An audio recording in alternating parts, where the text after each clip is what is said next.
Let's take a look at some familiar objects.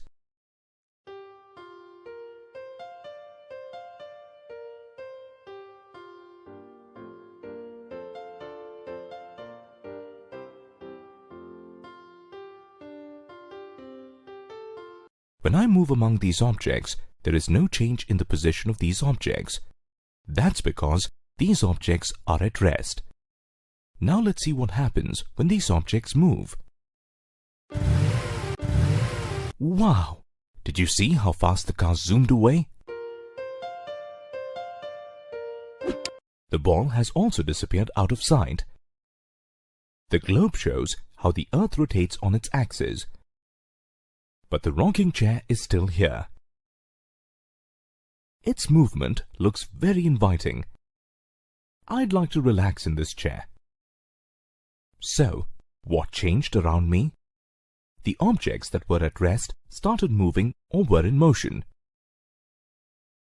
Motion can be of various types. It can be regular and controlled, like in a watch, or erratic and uncontrolled, like that displayed by the tsunami that took thousands of lives. Now, how far do you think the car will go? How long will the globe take to rotate completely on its axis? You can obtain answers to such questions through the study of motion in physics. These answers will help you control motion and harness it for constructive purposes, like in a hydroelectric dam. In this lesson, you will learn about motion and related quantities.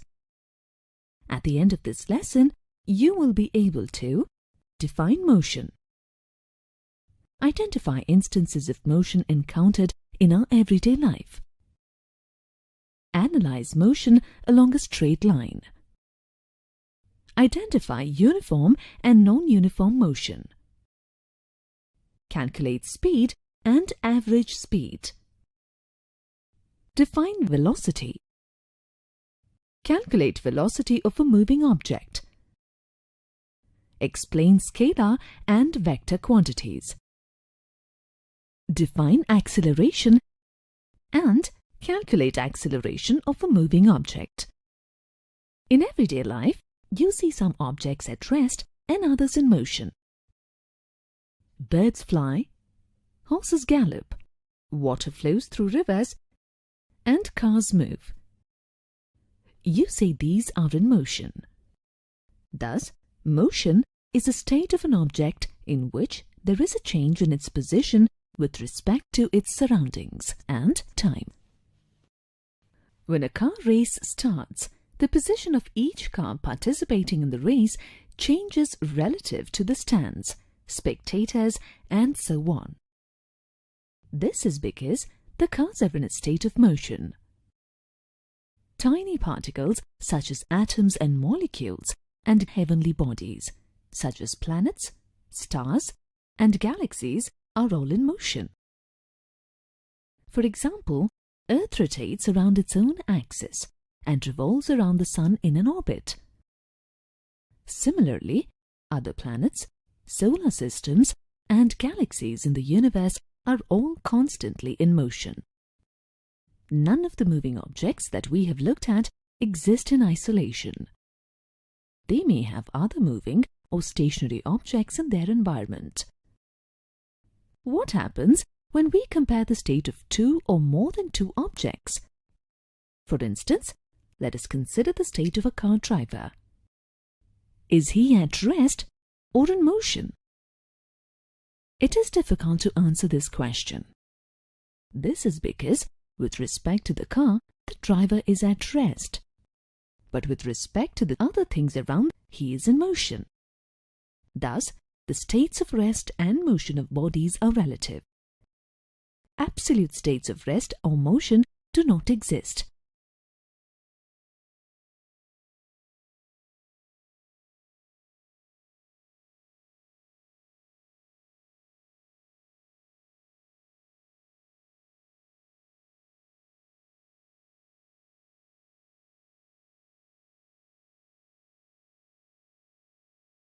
Consider a bus moving along a road. A passenger in the bus perceives the trees and other objects outside the bus to be moving, while his co-passengers seem to be at rest. Similarly, we cannot see the rotation or evolution of the Earth. However, based on the changes in the environment at various times of the day and transition of seasons, we can infer that the Earth is rotating on its axis as well as revolving around the Sun.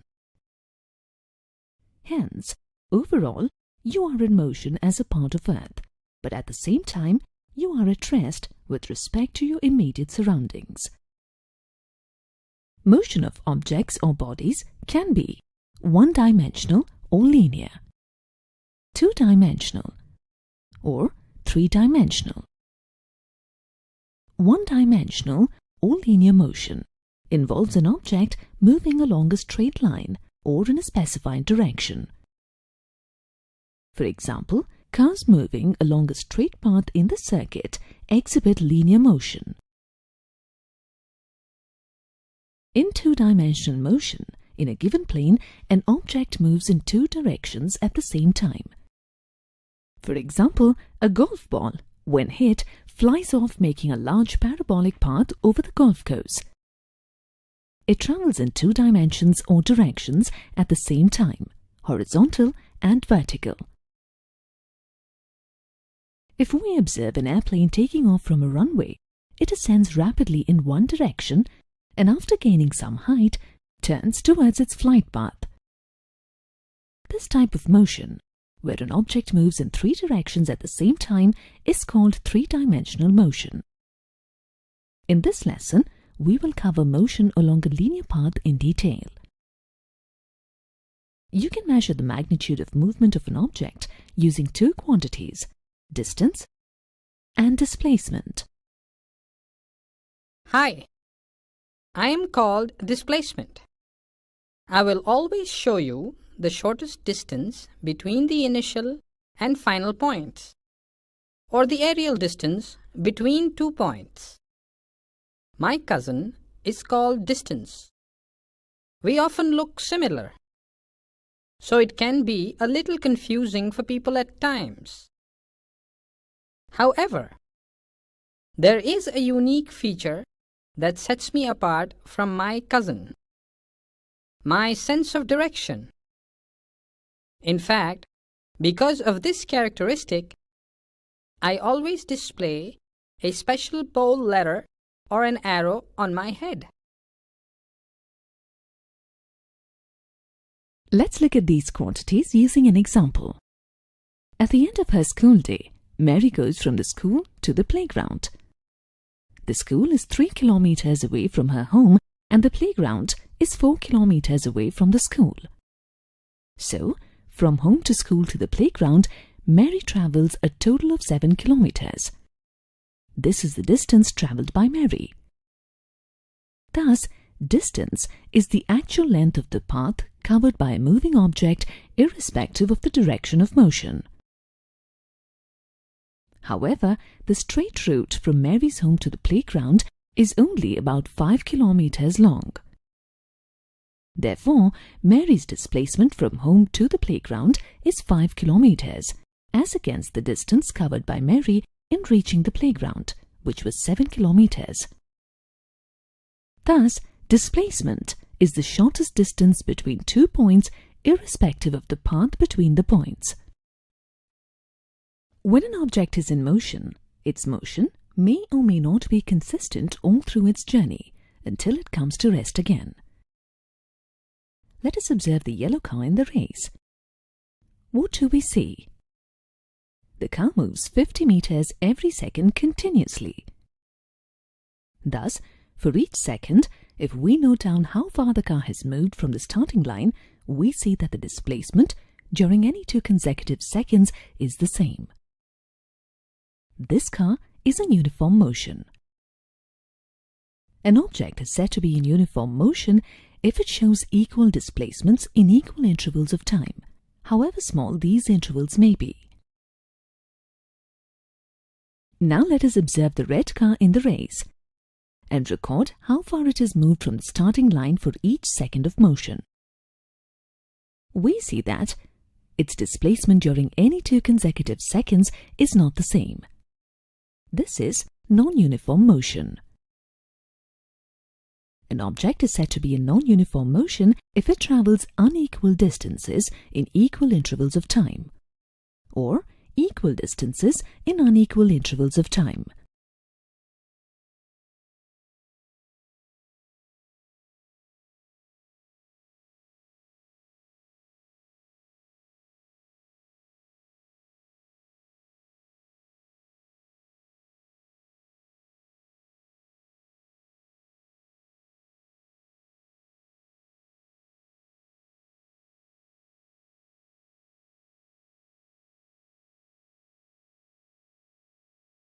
Different objects may take different amounts of time to cover a given distance. How fast does a moving object change its position? The answer to this question relates motion to the time taken for the change of position, and that brings us to speed.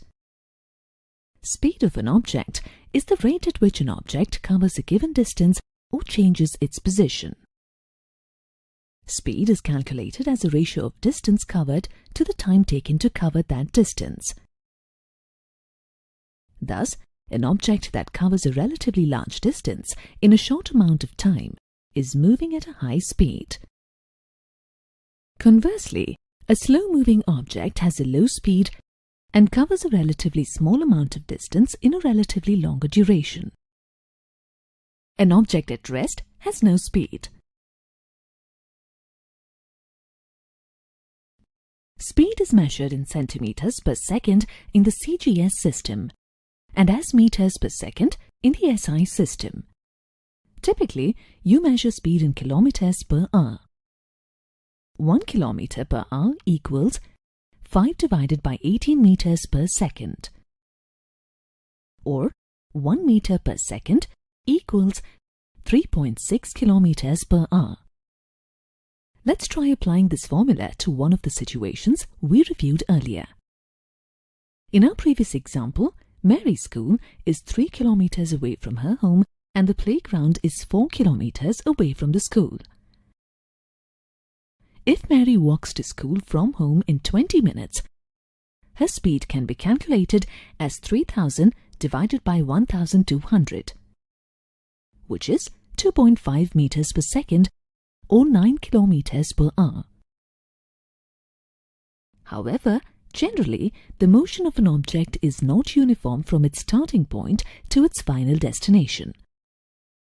Its speed varies at different points or stretches in the journey.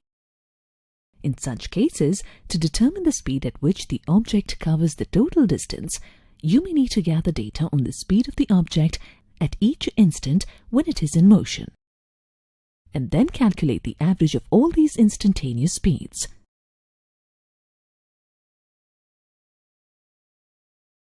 However, gathering so much of data can be tedious, and certainly impossible in the case of large distances. Therefore, we typically use a quantity called average speed in our calculations.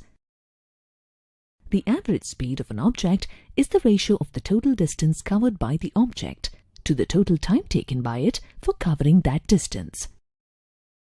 Like motion, speed can be uniform or non-uniform.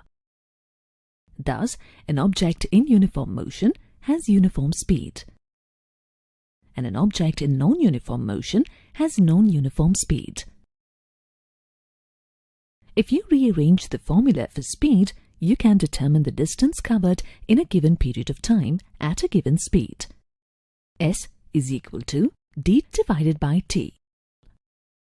Therefore, d is equal to s multiplied by t. However, it does not give you the displacement of the object. To determine the displacement of an object, you need to know the direction of motion, along with the rate of the motion.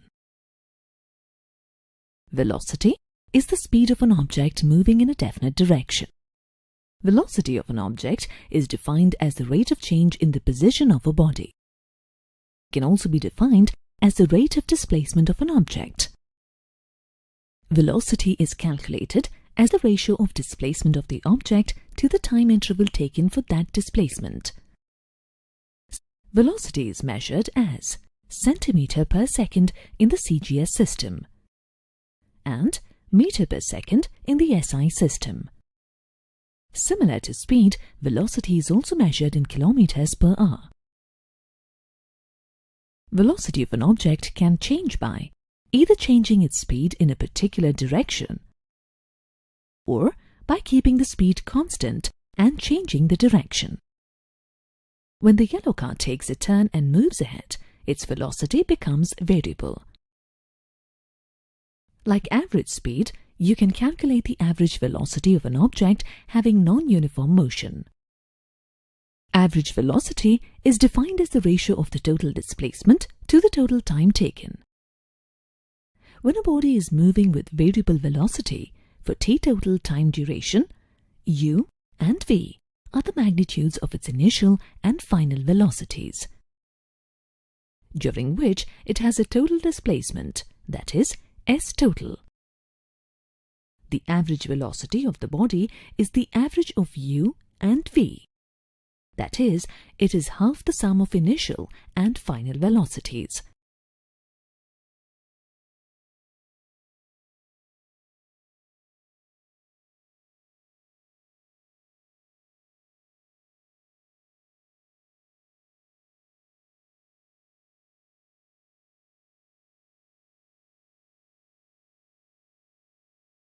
Hi, can you make out the change in the velocity of my hands as they work round the clock to tell you the time? The tip of each hand moves with uniform speed but changes direction continuously as it moves in a circular path. Thus, if you consider the second's hand, its velocity actually changes each second. When the second's hand completes one full rotation in 1 minute, it comes back to its original position. At this point, its displacement becomes 0 and hence the average velocity also becomes 0. So far, we have reviewed some related measures of motion, that is, distance and displacement, and speed and velocity. Among these measures, distance and speed have only magnitude, whereas displacement and velocity have magnitude as well as direction. A physical quantity that has only magnitude but no direction is scalar. Length, area, distance and speed are all scalar quantities. On the other hand, a physical quantity that has both magnitude and direction is vector. A vector such as displacement is simply a scalar with direction. Let's look at a car in the race. A yellow car is currently at a distance of 7 kilometers from the starting line. However, if we measure the straight line from the starting line to the position of the yellow car is positioned at a point just 5 kilometers towards the northeast direction. Here, distance of 7 kilometers is scalar, whereas the displacement of 5 kilometers towards the northeast is a vector. For an object in non-uniform motion, its velocity may change with time. Rate of change of velocity is expressed in terms of acceleration. Thus, if a body moves in such a way that its velocity changes, then it is said to be accelerating. Observe the car moving swiftly in the circuit. When it approaches the turn, it slows down and after negotiating the turn, quickly gains velocity again. This change in velocity of the car is known as its acceleration.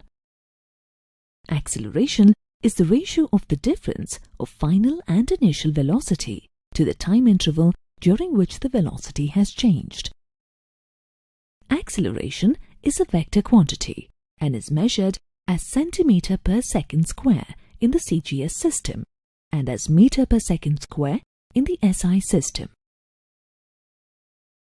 Like speed and velocity, the acceleration of an object can be uniform or non-uniform. A freely falling body gains velocity due to gravitational forces at a uniform rate. Thus, it shows uniform acceleration. However, a car negotiating a turn shows non-uniform acceleration because its velocity changes at a non-uniform rate. When an object moves such that its final velocity is less than its initial velocity, it is said to possess negative acceleration or retardation. Here, the two buses A and B are moving along a straight path. The bus A is gaining velocity, hence it is accelerating, whereas the bus B is losing velocity, and hence it is retarding. For example, consider a bus traveling with a velocity of 20 meters per second. The bus comes to a halt at a bus stop over 5 seconds. In this case, the acceleration of the bus is -4 meters per second square. Thus, we say the retardation of the bus is equal to 4 meters per second square. To summarize, let's take another look at the relationships between the quantities we just studied. Distance represents the extent or length of motion. When distance is mentioned with the direction, you get displacement. A change in distance with respect to time gives you speed of motion. Similarly, the rate of change of displacement gives you velocity. When you measure the change in velocity with respect to time, you get acceleration. The section on solved problems provides you an opportunity to review some model problems based on these concepts. To revisit the key points covered in this lesson, please review the flashcard.